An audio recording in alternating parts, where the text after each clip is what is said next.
Hello student, आप सभी का स्वागत है आपके अपने यूट्यूब चैनल अचीव गोल कोचिंग सेंटर में। आज के इस लेक्चर में हम लोग गणित का जो प्रश्नावली 1.2 है उसको पढ़ेंगे। इसके पहले वाली वीडियो में जो हम लोगों ने क्या किया था, चैप्टर 1 था हम लोग का वास्तविक संख्या, इसका परिचय यानी कि इंट्रोडक्शन कंप्लीट किया, फिर 1.1 हमने कंप्लीट किया। अब इस वाले वीडियो में हम लोग क्या करेंगे, एक्सरसाइज 1.2 को कंप्लीट करेंगे। और इसमें क्वेश्चन जो है वे भी बहुत ही ज्यादा सिंपल है, लेकिन इसमें थोड़ा आपको लिखना पड़ता है, इसलिए बच्चे क्या करते हैं, इस वाले पोर्शन को स्किप कर देते हैं। आपको इसको स्किप करने की जरूरत नहीं है, आप इसे एक एक लाइन से अगर अच्छी तरीके से करते जाएंगे तो आप पूरा कर लेंगे। तो चलिए आइए देखते हैं एक्सरसाइज 1.2 में किस तरीके के क्वेश्चन को करेंगे। तो चलिए आइए देखते हैं प्रश्नावली 1.2 का प्रश्न संख्या पहला। प्रश्न संख्या पहला में पूछ रहा है या फिर आपसे कह रहा है कि सिद्ध कीजिए कि √5 एक क्या है, अपरिमेय संख्या है। हमको इसमें क्या सिद्ध करना है कि जो √5 दिया हुआ है, हम तो पहले से ही जानते हैं कि √5 एक अपरिमेय संख्या है, लेकिन अब ये कह भी रहा है कि आप सिद्ध करके बताइए कि ये √5 जो दिया है ये अपरिमेय संख्या कैसे है। तो हम लोग इसको सिद्ध भी करेंगे और सीखेंगे भी कैसे करते हैं। तो चलिए आइए देखते हैं। देखिए इसमें पहले बोला हम लोग को सिद्ध कीजिए कि √5 एक अपरिमेय संख्या है।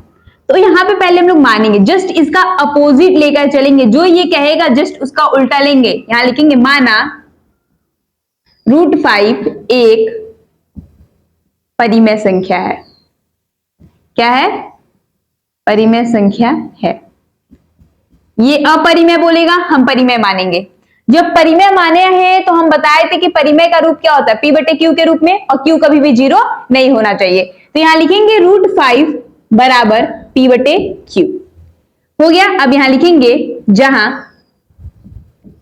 P और Q, आप A भी ले सकते हैं, C D कुछ भी ले सकते हैं। जहां P और Q पूर्णांक है और Q ≠ 0, P और Q एक सहअभाज्य है। भाज्य संख्या लिख सकते, सहअभाज्य संख्या। अब सहअभाज्य क्या होता है, ये हमने आपको इंट्रोडक्शन वीडियो में बता दिया था कि सहअभाज्य क्या होता है, जिसका गुणनखंड या फिर ये कह सकते हैं जिसका HCF केवल 1 आता है उसे हम लोग क्या कहते हैं, सहअभाज्य संख्या कहते हैं। जैसे हमने यहाँ पे मान लिया 2/3। अब इनका HCF अगर आएगा तो देखेंगे कि इसका HCF क्या आता है, 1 आता है। या फिर कोई नंबर 5 और 4 ले लेते हैं, इसका भी HCF क्या आएगा, 1। यानी जिसका HCF 1 आता है उसे क्या कहते हैं, सहअभाज्य संख्या कहते हैं। ठीक है, यहाँ पे हमने मान लिया। अब क्या करेंगे, देखिए इसके नीचे कुछ नहीं तो 1 ले ले, इसका क्रॉस मल्टीप्लाई यहाँ करेंगे तो Q√5 इक्वल यहाँ पे क्या हो जाएगा, P। यहां लिखेंगे दोनों पक्षों में या फिर दोनों पक्षों का वर्ग करने पर Q√5 का स्क्वायर इक्वल P का स्क्वायर। Q का स्क्वायर करेंगे Q² आएगा, √5 का स्क्वायर करेंगे 5 आएगा, P का स्क्वायर P²। यहां तक आया समझ में? यहां तक आया समझ में? ठीक है। अब ये देखिए अगर 5 इधर है तो 5 इधर जाएगा तो P को क्या करेगा, विभाजित करेगा, करेगा ना। तो यहां लिखेंगे P² 5 से विभाजित है। अगर P² 5 से विभाजित है तो P भी तो 5 से विभाजित होगा, इसलिए P भी 5 से विभाजित होगा। यहां तक हो गया। P² हमारा क्या हो गया, 5 से विभाजित हो गया, तो P भी हमारा क्या हो गया, 5 से विभाजित हो गया। यहां तक हो गया। अब यहां पे देखिए हमने अभी P को विभाजित किया है, हमें Q को भी तो करेंगे क्योंकि हमें दोनों पक्ष को इक्वल दिखाना है। इसलिए यहां पे क्या करेंगे, फिर से यहां पे करेंगे कि अगर हम लोग मान लिया जाए, P की जगह कुछ मान ले, लिख सकते हैं P बराबर 5C।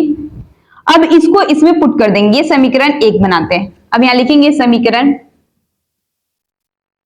1 से, समीकरण 1 में 5Q² बराबर P के जगह रखेंगे 5C²। 5Q², 5 का स्क्वायर 25, C², Q² बराबर 25/5 सी स्क्वायर।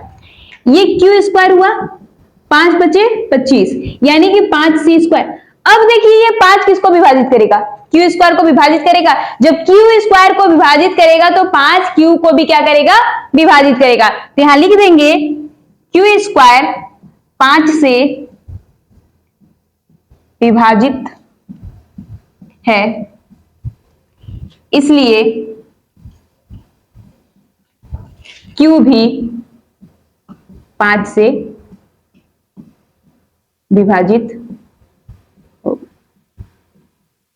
बस यहीं पे सब खत्म हो जाएगा। जब ये बोल दिया कि जब P और Q 5 से विभाजित है, लेकिन अभी हमने बताया कि P और Q क्या है, सअभाज्य संख्या है। अब सअभाज्य संख्या क्या होता है, जिसका उभयनिष्ठ केवल क्या होता है, 1 होता है। लेकिन इसमें देखेंगे कि P और Q का उभयनिष्ठ कितना आ जा रहा है, 5 आ जा रहा है। जब P और Q का उभयनिष्ठ 5 आ जाएगा तो ये सअभाज्य संख्या रहेगा ही कहां। तो यहां लिख देंगे समीकरण 1 ये था, समीकरण 2 यहां था। हम लिखेंगे यहां पे समीकरण 1 व 2 में 5 दोनों का उभय निष्ठ है, अतः हम जानते हैं कि P और Q एक सअभाज्य संख्या है।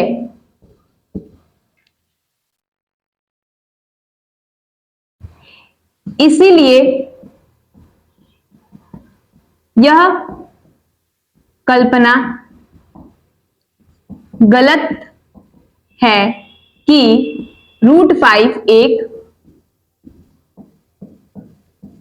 परिमेय संख्या है, अतः √5 एक अपरिमेय संख्या है। ठीक है, हम लोग जानते हैं कि यहां पे क्या बोला, समीकरण 1 व 2 में 5 दोनों का उभयनिष्ठ है, पहले का भी दूसरे का भी। अतः हम जानते हैं कि P और Q क्या है, एक सअभाज्य संख्या है। अब सअभाज्य होने के लिए इनका उभयनिष्ठ क्या आना चाहिए, 1 आना चाहिए। यहाँ 1 तो आया नहीं, यहाँ पे आ क्या गया, 5 आ गया। इसीलिए यह कल्पना क्या है, गलत है कि √5 एक क्या है, परिमेय संख्या, अतः √5 एक क्या है, अपरिमेय संख्या है। यानी प्रश्नावली 1.2 का प्रश्न संख्या 1 क्या हो गया, कंप्लीट हो गया। अब प्रश्न संख्या 2 देखेंगे कि उसको किस तरीके से करना है। देखिए इस वाले प्रश्नावली में सारे क्वेश्चन जो है यही सिद्ध करना है कि जो भी क्वेश्चन दिए हैं सब सारे के सारे क्या है, अपरिमेय है। तो चलिए आइए देखते हैं प्रश्न संख्या 2। प्रश्न संख्या 2 में बोल रहा है कि सिद्ध कीजिए कि 3 + 2√5 एक अपरिमेय संख्या है। ठीक है, तो अभी हमने बोला था जो ये बोलेगा जस्ट उसका उल्टा लेकर चलेंगे। यहां लिखेंगे माना 3 + 2√5 एक परिमेय संख्या है। अब परिमेय संख्या जब मान लिया है तो इसको दिखाएंगे भी P पर Q के रूप में है। यहां लिखेंगे 3 + 2√5 = P/Q, जहां P और Q सअभाज्य पूर्णांक और Q ≠ 0 है। हो गया ये। जब ये हो गया तो हम लिख सकते हैं इसको 2√5 = P/Q, ये प्लस में दे जाएगा तो -3, इसके नीचे कुछ नहीं तो 1। 2√5 जब इसका एलसीएम लेंगे Q आएगा और ये यहां पे P -3, इसको लिख सकते हैं √5 = P- ये यहां पे जाएगा 3Q/2Q। ये हो गया। अब आपको ये क्या दिख रहा है, यह एक परिमेय संख्या है और ये क्या है, एक अपरिमेय संख्या है। अब यहां देख सकते हैं कि जो हमारा परिमेय संख्या है अपरिमेय संख्या के बराबर नहीं है। यहां पे परिमेय संख्या लिखेंगे जहां P - 3Q/2Q एक परिमेय संख्या है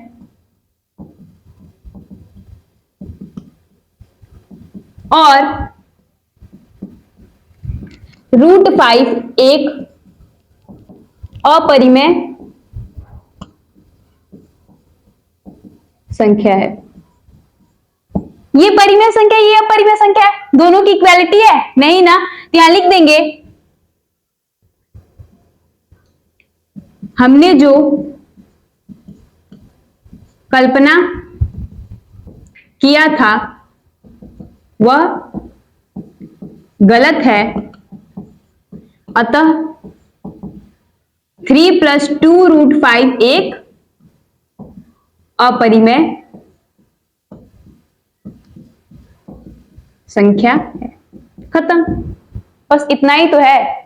और आपको बहुत ज्यादा हार्ड लग रहा है? बिल्कुल हार्ड नहीं है, एक एक स्टेप अगर करते जाएंगे तो आसान तरीके से कर लेंगे। अगर आप सोचेंगे कि एक बार में पूरी तरीके से कर ले तो नहीं कर पाएंगे। पहले एक एक स्टेप कीजिए, फिर जहां भूल रहे उसे देखिए, फिर कीजिए। अगर एक एक स्टेप करके करेंगे सारा क्वेश्चन बहुत ही आसान तरीके से सॉल्व हो जाएगा।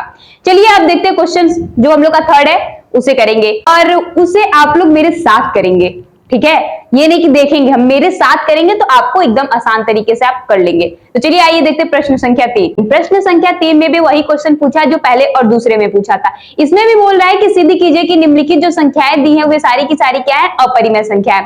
पहला दिया हुआ है 1/√2, दूसरा दिया हुआ है 7√5 और तीसरा दिया है 6 + √2। ठीक है, पहला एक एक करके हम लोग क्या करेंगे? सॉल्व करेंगे और देखेंगे किस तरीके से प्रूफ हो रहा है। पहला बोला है कि सिद्ध कीजिए कि निम्नलिखित संख्याएं अपरिमेय संख्या है। दिया क्या हुआ है? 1/√2। हम यहां लिखेंगे उत्तर, वही मानेंगे, माना 1/√2 एक परिमेय संख्या है। फिर 1/√2 जब परिमेय है तो ये p/q के रूप में भी होगी, जहां p और q पूर्णांक है और Q ≠ = 0। ये तो आपको लिखना ही पड़ेगा। जब आप इसको इस तरीके से लिख लीजिए, अब इसका गुणा कर सकते हैं आप इसमें और इसका इसमें, तो ये लिख सकते हैं, और इसका इसमें √2p हो गया। अब इसे लिख सकते हैं, √2 को यही रहने देते हैं, ये Q/p लिख सकते हैं कि नहीं लिख सकते हैं? बिल्कुल लिख सकते हैं। अब यहां देखेंगे कि ये एक परिमेय संख्या का रूप है, लेकिन ये एक क्या है? अपरिमेय संख्या का रूप है। ये क्या है? अपरिमेय संख्या का रूप से। तो यहां लिखेंगे, हम जानते हैं कि Q/p एक परिमेय संख्या है,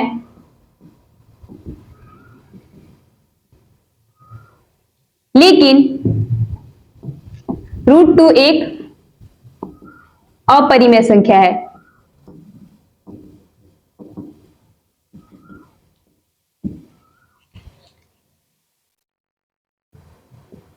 इसलिए हमने जो कल्पना की थी कि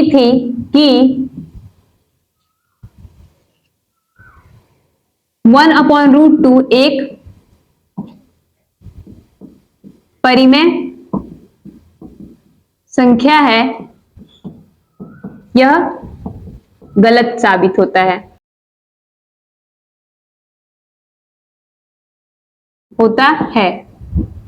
अतः 1/√2 एक अपरिमेय संख्या है।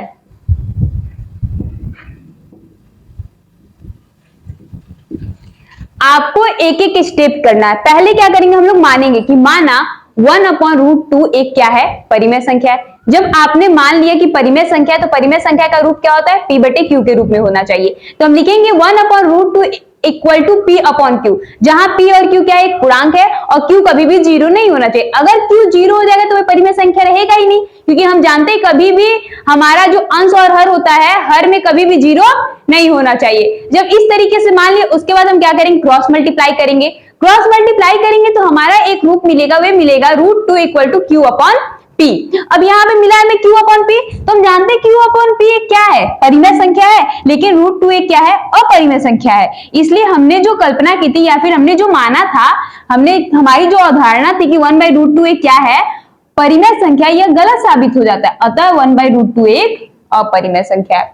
हो गया ये कंप्लीट। अब देखिए हम लोग क्या करेंगे, अब जो थर्ड का सेकंड है उसे सॉल्व करेंगे, उसे भी बिल्कुल इसी तरीके से सॉल्व करेंगे। तो चलिए आइए देखते हैं थर्ड का सेकंड। इसमें बोल रहा है कि 7√5 को भी प्रूव कीजिए क्या है, एक अपरिमेय संख्या है। तो सेम उसी तरीके से करेंगे। यहां पे माना 7√5 एक परिमेय संख्या है। जब परिमेय है तो लिख भी दीजिए 7√5 equal to P upon Q। यहां लिखेंगे जहां P व Q एक पूर्णांक है और Q नॉट इक्वल टू 0। यहां तक तो आप लोगों को आ गया होगा। जब यहां तक कर लिए तो अब देखिए इसके नीचे कुछ नहीं तो 1। ये √5 को यहीं रहने दीजिए, ये 7 को यहां भेज दीजिए, P अपॉन 7Q। अब ये एक फॉर्म आपको दिख रहा है परिमेय संख्या का, ये अपरिमेय संख्या का। परिमेय संख्या नॉट इक्वल टू अपरिमेय संख्या, क्या ही होगा, अपरिमेय संख्या ही तो है। तो यहां लिखेंगे P अपॉन 7Q एक परिमेय संख्या है, लेकिन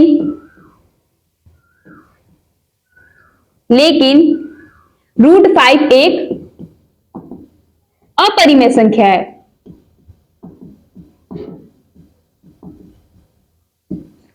अतः हमने जो कल्पना किया था, हमने जो माना था कि 7√5 एक परिमेय संख्या है,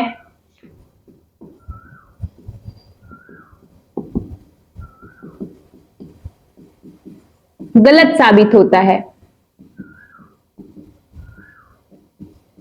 आप लोग मात्रा देख लीजिएगा, ठीक है, गलत साबित होता है। इसलिए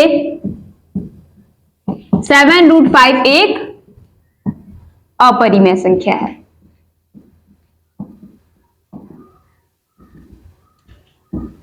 देखिए कुछ नहीं करना है, पहला माना 7√5 एक परिमेय संख्या मान लिए। अब लिखेंगे 7√5 जब माना है परिमेय संख्या तो P बाई Q के रूप में लिखेंगे, जहां P और Q एक क्या है, पूर्णांक है और Q 0 नहीं है। अब ये 7 यहाँ पे तो नीचे आ सकता है, जब गुणनफल में है तो यहाँ भाग में ही आएगा। तो √5 equal to P upon 7Q।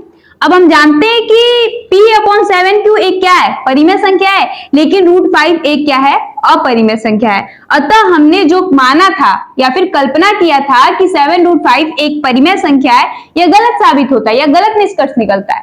इसीलिए 7√5 एक क्या हो गया, अपरिमेय संख्या हो गया। अब देखिए थर्ड वाला भी देखते हैं। थर्ड क्या है, बोला है कि यहां पे 6 प्लस √2, क्या है 6 प्लस √2, यहां लिखेंगे 6 प्लस √2 एक, ये क्वेश्चन है, 6 प्लस √2 एक क्या है,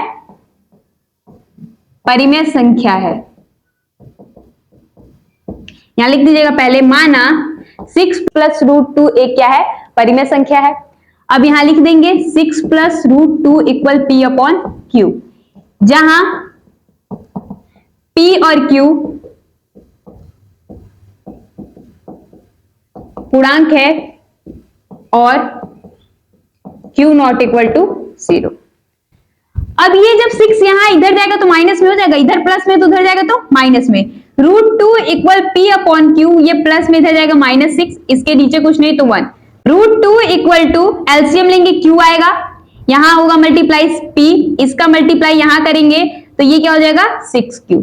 ये आपको किस चीज का फॉर्म दिख रहा है, एक परिमेय संख्या का फॉर्म दिख रहा है या नहीं दिख रहा है, दिख रहा है ना। तो लिख देंगे P minus 6Q upon Q एक परिमेय संख्या है, लेकिन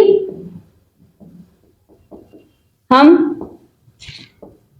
जानते हैं कि √2 एक अपरिमेय संख्या है। क्या है, अपरिमेय संख्या है। जब ये अपरिमेय संख्या ये परिमेय संख्या तो क्या हो सकता है ये परिमेय संख्या हो, नहीं ना। तो यहां लिख दिए P माइनस 6Q एक परिमेय संख्या है, लेकिन हम जानते हैं कि √2 एक क्या है, अपरिमेय संख्या है। अतः कि जो हमने कल्पना किया था वह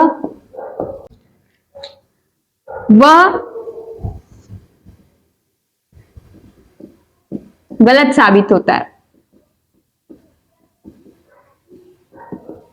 या फिर वह गलत है, इसीलिए 6 + √2 एक